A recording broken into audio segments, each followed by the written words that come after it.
And it almost terrifies me because of like, what did I do to deserve all of these blessings from Allah subhanahu wa ta'ala? He put me here in this place of peace and security, with a house, with food, with loved ones. And I just wish that I could help someone else get to a place like that. There, but for the grace of God, go I.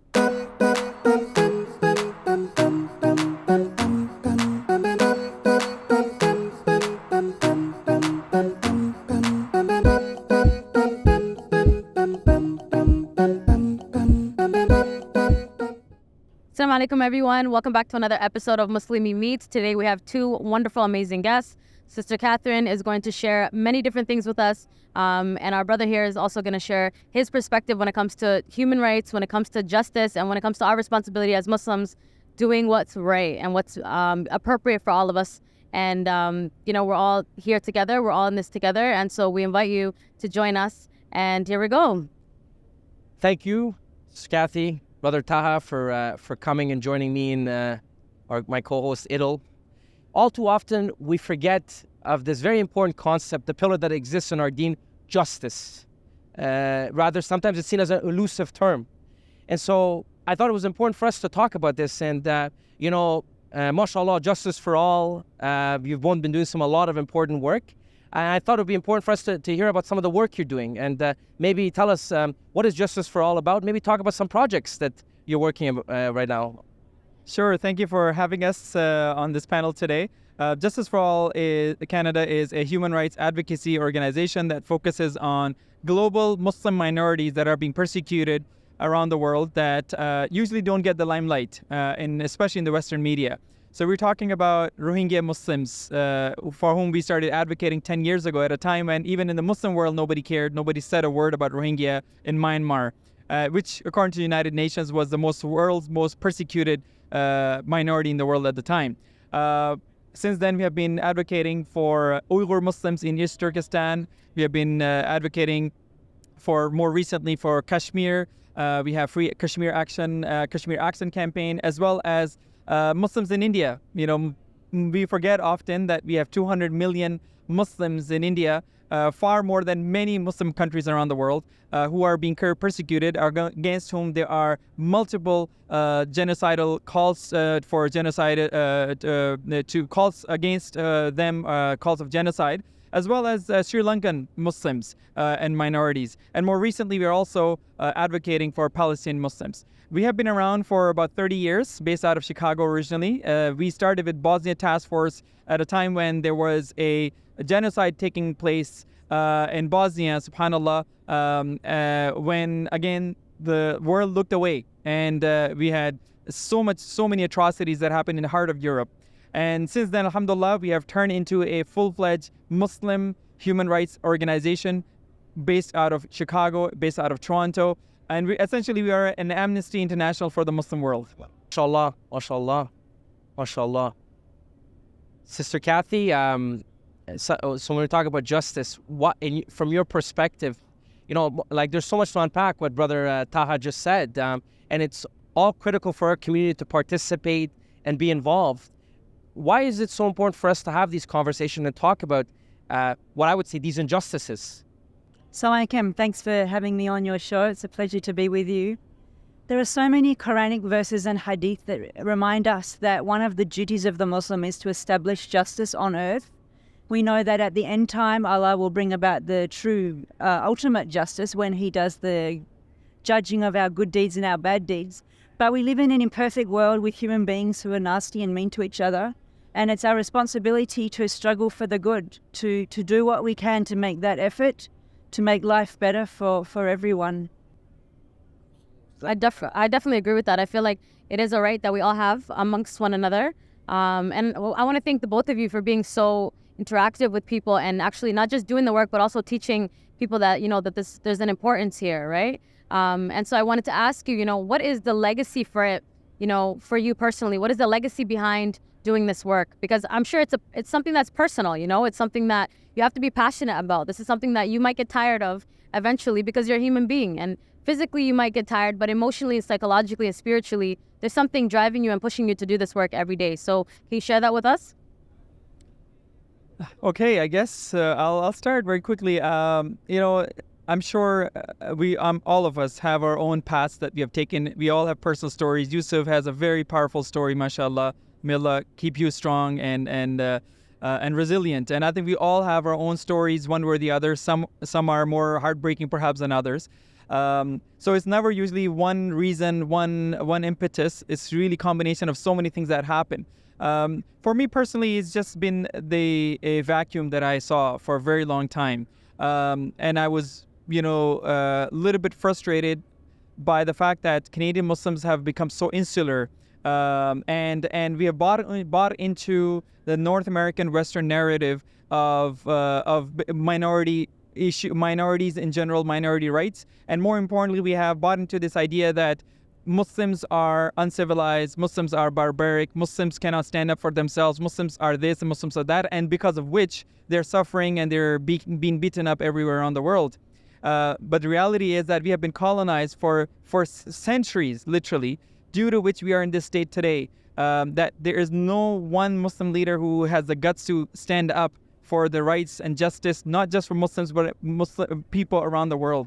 So for me, that has been a very disturbing trend that I saw for so long. And thanks to the leadership of Imam Abdul Malik Mujahid, who's a visionary leader based out of Chicago, who is the one who started Justice for All 30 years ago with Bosnia Task Force and Burma Task Force and Save Uyghur campaign and Save India from Fascism campaign, Save Sri Lanka Task Force and Palestine rights and on and on and on.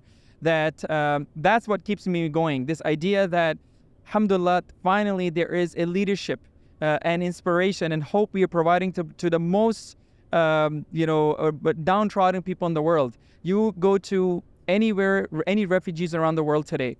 One of the things, especially if you're coming from Western world, many of them you would hear, including people, Rohingya people. Recently, my friend of mine visited Turkey, and they visited Uyghur Muslims.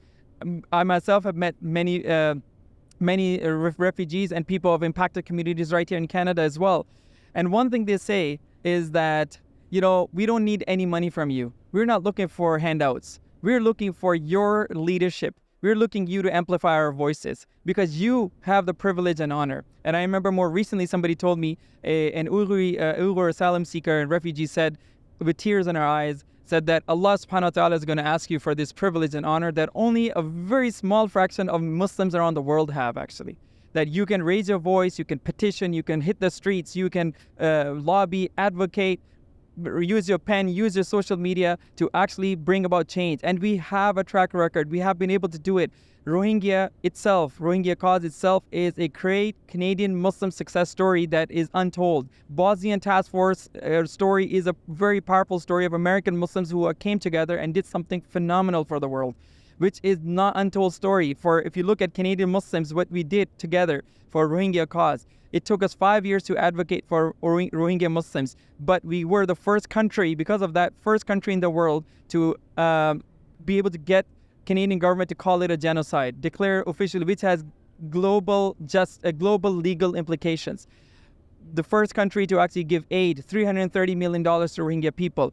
For the first time in Canadian history, we got the Canadian government to revoke honorary citizenship, which was the citizenship of Aung San Suu Kyi, for instance. So these are some of the accomplishments that Canadian Muslims need to be proud of, and that's what personally what keeps me going, because sadly not many people are there doing this work. That's amazing. Sister? I'm someone who tries to take the Quran and the Sunnah as my guide, but we are allowed to take wisdoms from other people's. And the older I get, the more I remember when I first arrived in Canada, there was a CBC morning host called Andy Barry. And he was talking about something, I can't remember what the issue was, but the phrase has stuck with me all these 20 odd years. He looked at someone who was suffering and he says, "There, but for the grace of God, go I." So if it's not for God's grace giving me what I have, I could be of them. Exactly. The older I get, the more that thought resonates with me. I do these thought experiments when I'm at home. I'm cooking dinner or I'm watching TV or sitting with my kids, and I'm like, if I was a Uyghur, this is what I'd be doing right now. If I was Rohingya, this is what I'd be doing right now. And it almost terrifies me because of what did I do to deserve all of these blessings from Allah subhanahu wa ta'ala? He put me here in this place of peace and security, with a house, with food, with loved ones. And I just wish that I could help someone else get to a place like that. There, but for the grace of God, go I. No, I think that's beautiful. And when something benefits you in your akhirah and it also benefits you in your dunya, it's something that, is more wholesome in general. So you want to make sure that, you're benefiting the people also when you're benefiting yourself. Because this is a passion that you guys both have, obviously, and it shows, when you're speaking about it. May Allah make you better than we think you are, behind closed doors and in front of others. And may Allah help you guys with the work that you're doing. Exactly. Being mindful and being someone who is very present, as you were talking about right now, it helps you put put other people's shoes on, right? It helps you put yourself in that position, and then only then can you even imagine what they're going through, right? If you only live in the reality that you're living in and you're just stuck in a box, you won't be compassionate. You won't have empathy for other people's situation and what they're going through daily. And what that woman said is very strong. And, even though she had tears in her eyes, she said something to you that, if we all keep that in mind, I think we would all succeed. And, we were talking about it yesterday, subhanAllah. When Allah tests people, He's not just testing the person. He's testing the people around that person with this test as well to see how we are going to, show up and be present in the aid of others. So I think that that's a big part of our legacy as well as all human beings. And, may Allah make it easy for us to succeed and for us to, show up on the day of judgment and for the things that we're putting forth in this world to be something that will benefit us at that time as well when we need it the most. So we want to thank you guys so much. Thank you. How can people specifically help the things that you're doing right now? Like, what can you, because a lot of people are going to see this and say, maybe I want to be a part of it, but how can they join and what could they do? Yeah.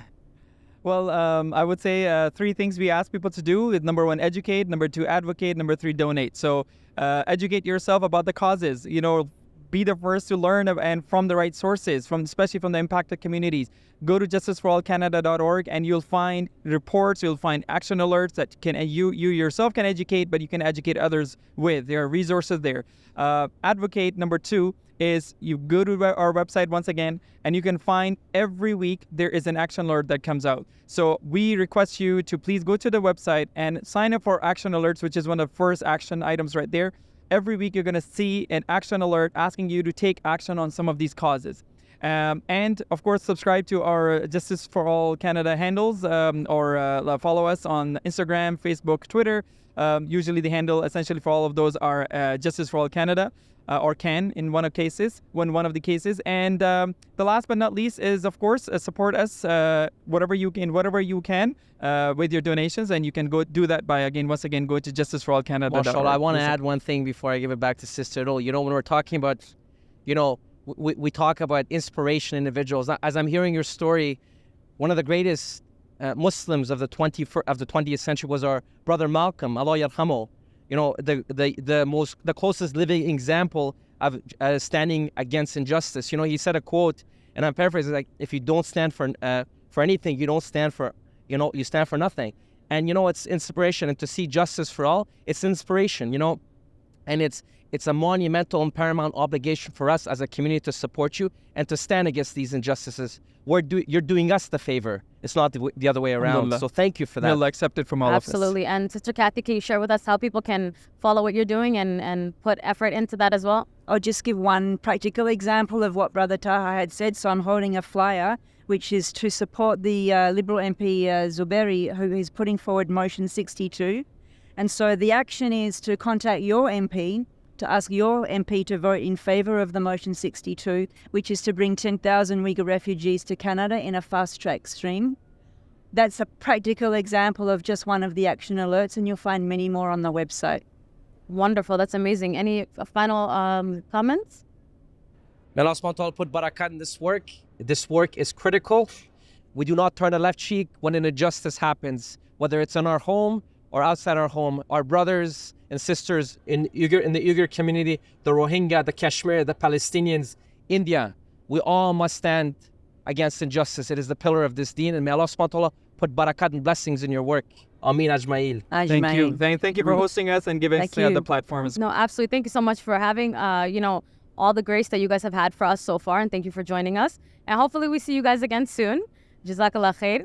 Assalamu alaikum, everyone. Thank you so much for joining another episode of Muslimi Meets. Make sure that you guys go ahead and follow everything that they said. Make sure that you guys go online and Google that and that you put in your own efforts so that this can benefit you on the Day of Judgment as well.